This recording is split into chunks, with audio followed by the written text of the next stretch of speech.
பேசும் கலை வளர்ப்போம் நிகழ்ச்சியின் 14ஆம் நாள். பேச்சுக்கலை 64, கலை 14. பேசுபவரின் முகம். எண்ணெய் அழுக்கு வடியாத சிரித்த முகம் பார்ப்பவரின் மனதில் ஓர் மகிழ்ச்சியை உண்டாக்கும். முகபாவங்கள் பேச்சின் உணர்ச்சியை வெளிப்படுத்தும். மன இறுக்கத்தோடும் கோபத்தோடும் முகம் கடுகடு என்றிருந்தால் பார்ப்பவர் மனதில் சோர்வு உண்டாகும். எவ்வளவு அசிங்கமான முகமாக இருந்தாலும் புன்னகை முகப்பொலிவை கூட்டும். நகைச்சுவை நடிகரை திரையில் பார்த்தவுடனே நமக்கு சிரிப்பு வருகிறது. அவர் எதை பேசினாலும் நமக்கு ஜோக்காக தோன்றுவதற்கு காரணம் அறிமுகமான முகத்திற்கு அத்தனை சக்தி இருக்கிறது. ஒரு மேடையில் சொன்னேன், என் முகத்தோற்றத்தை பார்த்து வருத்தப்பட வேண்டாம். ஜோதிகாவையும் சிம்ரனையும் கற்பனை செய்து அவர்கள் உங்களிடம் பேசுவதாக நினைத்து என் கருத்தை மட்டும் கேளுங்கள்.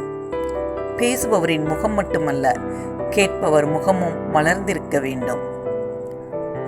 ஒரு ஓட்டலில் இங்கு சொர்க்கத்திற்கு அழைத்துச் சென்று மகிழ வைக்கப்படும் என்ற விளம்பரம் இருந்தது. இதனை பார்த்த ஒருவர் தான் சொர்க்கத்தை பார்க்க விரும்புவதாக கூறினார். உடனே ஓட்டலின் முதலாளி ஒரு பெரிய சாவியை கொடுத்து 10 மாடிப்படிகளை ஏறி போங்கள், அங்கு ஒரு அறை இருக்கும், பூட்டப்பட்டிருக்கும்.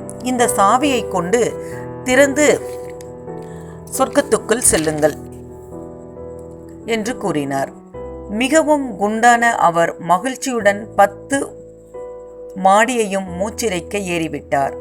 ஆனால் சாவியை காணவில்லை. எங்கோ தவற விட்டுவிட்டார். பிறகு அந்த சாவியை தேடி தேடி களைத்து சொர்க்கத்தை பார்க்கும் ஆசையையே வெறுத்து வீடு திரும்பினார். இது மாதிரிதான் நாமும் மகிழ்ச்சியை தொலைத்துவிட்டு அதனை தேடிக்கொண்டு இருக்கிறோம். ஓர் ஏழை முக மகிழ்ச்சியுடன் இருக்கலாம். முக மகிழ்ச்சியுடன் இருப்பவன் ஏழையாக இருக்க முடியாது. A poor man can be happy, but a happy man cannot be poor. பேச்சுக்கலை 14 நிறைவடைந்தது. நாளை கலை 15இல் சந்திப்போம். நன்றி. இந்த வீடியோ பற்றிய கருத்துக்களை கமெண்ட் பண்ணுங்க. சேனலை மறக்காம சப்ஸ்கிரைப் பண்ணுங்க.